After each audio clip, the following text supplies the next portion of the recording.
I think it's time to motorize the first 2025 set, and to motorize it I'm gonna use BuWizz 2.0 and 3 micromotors, so one for driving, one for steering and one for the dumping.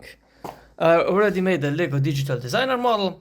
I tend to make the digital models because it allows me to basically know where the problems will be, to predict the issues, and to make a digital version so I don't have to bother with building and rebuilding the physical thing all the time every time I have a problem.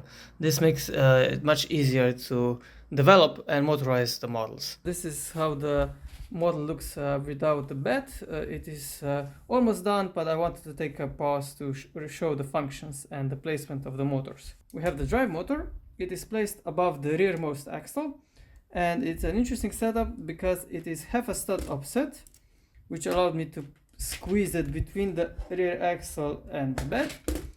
And because of this half a stud offset, I'm using an 8-tooth gear here to drive a 16-tooth gear, which gives me a 2 times gear ratio.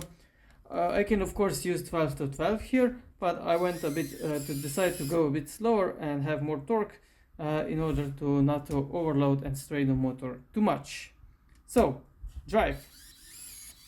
It's rearmost axle. There is still some weight missing here in the rear. Once I have the bed, it should be going perfectly. The whole tilting mechanism had to be moved by 2 studs more towards the rear to make space for the drive, and that means that the tilting angle is slightly lower than with the original set by a few degrees, but this allows me to get a higher tilting strength, so it should be able to lift more stuff that way.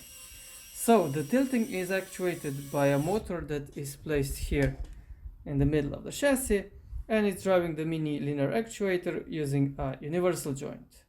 Finally, we have the steering. So this is how it looks like.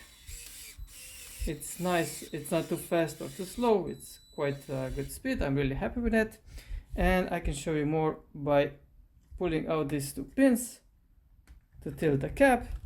So you can see that the motor is placed basically upside down, and it's driving the clutch gear, which protects it from the steering mechanism and everything from overloading. You can of course use a normal gear, but then I recommend reducing the power to the steering motor using power curves. And yeah, you can still open the doors. And another advantage of actually tilting and opening the cab like this is that you can easily access the BuWizz 2.0 for charging. And yeah, I'm really happy with how I managed to integrate everything into the model.